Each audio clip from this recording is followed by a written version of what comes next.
Hare Krishna. Purport by His Divine Grace A.C. Bhaktivedanta Swami Srila Prabhupada की जय। हरे कृष्ण। भगवान प्रत्येक वस्तु के सृष्टा हैं। जन्मादयस्यतः, टीका से मिलता जुलता परपट है प्रभुपाद जी का, तो हम लोग जहाँ समझाना होगा मैं समझा दूंगा, बाकी तो क्लियर है। प्रत्येक वस्तु उनसे उत्पन्न है, उनके द्वारा पालित है, और प्रलय के बाद वस्तु उन्हीं में समा जाती है। अतः वे ही वर्णाश्रम व्यवस्था के सृष्टा है, जिसमें सर्वप्रथम बुद्धिमान मनुष्यों का वर्ग आता है, दुष्ट गुणी होने के कारण ब्राह्मण कहलाते हैं। तो इसके लिए एक बड़ा साइड पॉइंट है, देखिए बड़ा इंटरेस्टिंग है। फिलहाल तो मंदिर मंदिर वगैरह में रहते हैं, ब्रह्मचारी वगैरह, तो पता चला मुझे, इंटरेस्टिंग। देखिए हमें ये देखना चाहिए जब भी हम टेम्पल वगैरह में जाएं, बिताएं समय बिताएं, तो हमें ये देखना चाहिए कि हर भक्त अपने गुणों के अनुसार सेवा करे।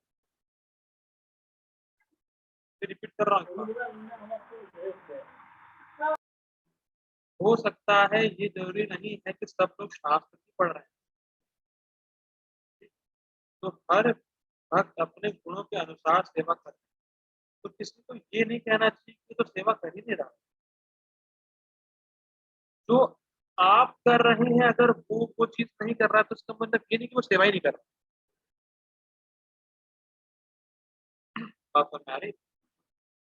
जो आप सेवा कर रहे हैं, अगर वो दूसरा भक्त वो नहीं कर रहा है, इसका मतलब ये नहीं कि सेवा ही नहीं कर रहा है। कैसे बोल सकते हैं? अच्छा, अब इसको अलग लीजिए, क्या जो वो सेवा कर रहा है आप कर सकते हैं? ये भी चेक करना चाहिए। ये बड़ा साइड पॉइंट है इसका। और या कभी मान लीजिए कोई भक्त सेवा नहीं कर पाए, तो ये नहीं सोचना चाहिए, बहुत ध्यान सुनिएगा, ये नहीं सोचना चाहिए कि वो तो सेवा करता ही नहीं, आप उसकी जो पहले की सेवा है उसको ना गिने। ये दिक्कत है। मान लीजिए आज वो नहीं सेवा कर रहा है या नहीं कर पा रहा, तो उसका मतलब ये नहीं कि वो तो सेवा उसने कभी की नहीं, उसकी पूरी सेवा को आप ना गिने। ये करता, क्योंकि कृष्ण हमारी छोटी सेवा को याद रखते हैं। अगर आप किसी भक्त की सेवा याद नहीं रख रहे हैं तो फिर बहुत बड़ी गलती है। कृष्ण कभी भी अपने भक्त की कोई भी सेवा नहीं भूलते। जैसे बड़ा इंटरेस्टिंग आता है, कृष्णा बुक में आएगा, सुदामा नाम का एक वो था, माला बनाने वाला, फूलों की माला बनाने वाला था। तो कृष्ण उसके पास गए, सुदामा ने उनको 2 फूलों की माला, सुदामा नाम का उसका सावर माला मेकर था, कुछ गोपाल जी बोलते क्या, उसको क्या बोलते हैं, गोपाल जी को लिखते हैं, मुझे याद नहीं है। तो उसने माला बनाई, सुदामा ने माला बनाई फूलों की, भगवान को दी। अच्छा, अब मेरा प्रश्न है कि 2 माला बनाने में कितना समय लगा? कितना समय लगता है 2 माला बनाने में फूलों की? बहुत 10 कम मिनट टाइम 15 मिनट क्या लगता है? कितना लगा? और उसने भगवान को दे दी। अब भगवान बहुत छोटी सेवा है, तो 10-15 मिनट की सेवा है। अगर आप समय से काउंट करेंगे तो 15 मिनट की सेवा है खाली। भगवान ने क्या कहा उसको पता है? भगवान ने ये कहा कि अब तुम इस पूरे जीवन भर सुखी रहोगे और मरने के बाद मेरे पास तो सारा दुख खत्म हो जाएगा। इस जीवन में तुम्हें जो चाहिए सब मिलेगा, तुम हमेशा सुखी रहोगे, और मृत्यु के बाद मेरे पास। तो 10-15 मिनट की सेवा से भगवान ने उसको क्या दिया? अपने पास बुला लिया। तो अभी क्या है, 10-15 मिनट की सेवा ही तो की थी उसने, तो उसने कुछ किया ही कहा, सेवा करता ही नहीं वो तो। भाई जो जितनी किया है उसको भगवान नहीं भूलने वाले, भगवान उसके ऋणी हो जाते हैं। भगवान अपने आप को दे देते हैं। जो भगवान की सेवा करता है भगवान का नाम लेता है, तो नाम लेते हैं एक बार, हरे कृष्णा कृष्ण कृष्णा हरे हरे, हरे राम राम राम हरे हरे। ये कभी नहीं सोचना चाहिए कि भाई ये भक्त सेवा नहीं कर रहा है, या ये तो सेवा करता ही नहीं है, इसने पहले सेवा करी अब नहीं कर रहा है। जितनी सेवा करी भगवान उसको याद रखते हैं, आप याद रखे चाहे नहीं रखते, तो आप साइड पॉइंट।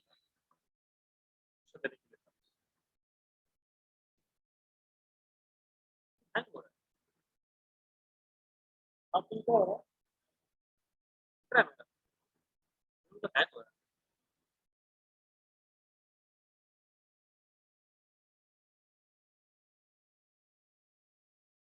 तो हैंग हो रहा है।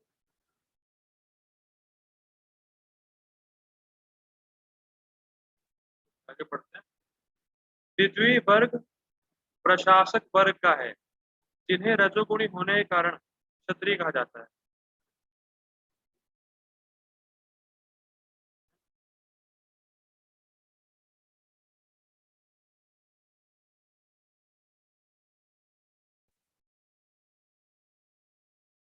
तो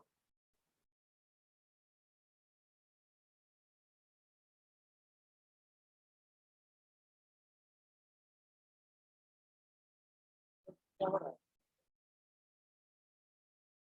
हैंग हो रहा है, पूरा क्या है, पूरा क्या है, क्या हो रहा है।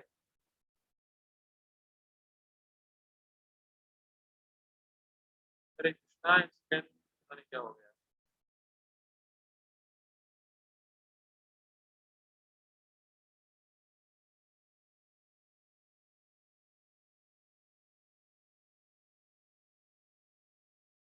हाँ ओके, हाँ ओके डन।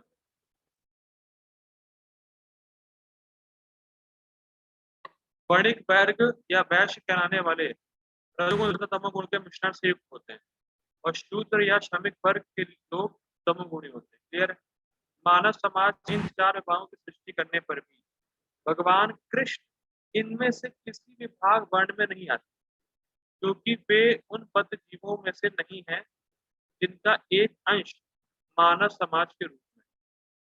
समझते हैं। भगवान, पहली बात तो बद्ध जीवात्मा क्लियर होना हो जाना चाहिए, तो ये पढ़ते हुए आ रहे हैं। और जो बद्ध जीवात्मा है वो बहुत अनंत है, तो उनमें से कुछ एक सेक्शन बद्ध जीवात्मा का मानव समाज में। बात क्लियर हुई। बहुत सारी बद्ध जीवात्मा है, उसमें से कोई एक अंश जो है, एक सेक्शन कर सकते हैं मानव समाज का। ठीक है, आप क्लियर हो गया, आपका नहीं हो रहा। मानव समाज भी, देखिए बड़ा इंटरेस्टिंग, मानव समाज किसी अन्य पशु समाज के तुल्य है, किंतु मनुष्यों को पशु स्तर से ऊपर उठने के लिए ही उपयुक्त वर्णाश्रम की रचना की गई है। तो मैं पहले बता रहा, वर्णाश्रम नहीं है तो सब पशु के तुल्य है भोपाली का, क्योंकि उनकी भोग वासनाएं अधिक बढ़ जाती है और वो पशु के तरह जीते हैं, बस आहार निद्रा भय मैथुन पास, और कुछ पढ़ाई नहीं। अच्छा, अगर वर्णाश्रम होगा तो क्या होगा, जिससे क्रमिक रूप से कृष्ण भावना में विकसित हो सके। अगर वर्णाश्रम होगा, भूख की इच्छाएं खत्म होंगी, तो वो निष्काम भाव से कृष्ण का भजन करने के लिए एलिजिबल होगा, कृष्ण भावना अमृत में एंटर करने के लिए एलिजिबल बनेगा। ठीक? किसी विशेष व्यक्ति की किसी कार्य के प्रति प्रवृत्ति का निर्धारण उसके द्वारा अर्जित प्रकृति के गुणों द्वारा किया जाता है। कितना समझने वाला। देखिए, जन्म जन्मांतर व्यक्ति विभिन्न गुणों का संग करता है। कभी तमोगुण का संग किया, कभी सतोगुण का कभी किया, कभी रजोगुण का किया, और उन गुणों के अनुसार उसकी प्रवृत्तियां बनती जाती हैं, और उन प्रवृत्तियों से उसके चित्त का निर्माण होता है, और फिर वो जो चित्त में है वो उसको कर्म करने के लिए प्रेरित करता है। समझ में आ गया प्रोसेस। जन्म जन्मांतर व्यक्ति विभिन्न गुणों का संग कर रहा है, उन गुणों के संग से प्रवृत्तियां बनी, उन प्रवृत्तियों के हिसाब से उसका चित्त बना, और चित्त में जो होगा वो उसको कर्म करने के लिए प्रेरित करेगा। तो इसीलिए, जैसे बहुत सिंपल एग्जाम्पल, मान लीजिए आप बढ़ई को हथौड़ी ठोकने के लिए बुलाएं, तो क्या उसके लिए वो बहुत सहज नहीं होगा? क्या क्या करोगे आप?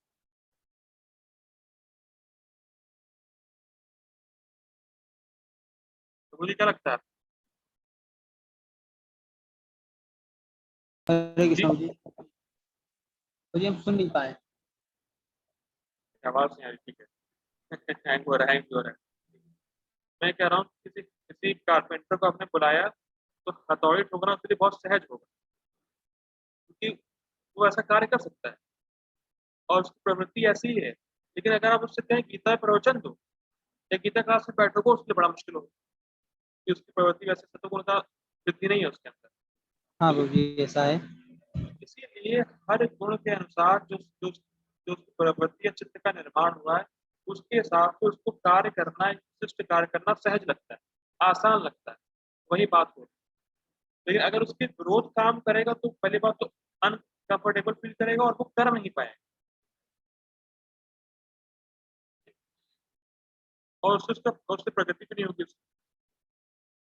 तो गुणों के अनुसार जीवन जीवन के लक्षणों का वर्णन इस ग्रंथ के 18वें अध्याय में हुआ है।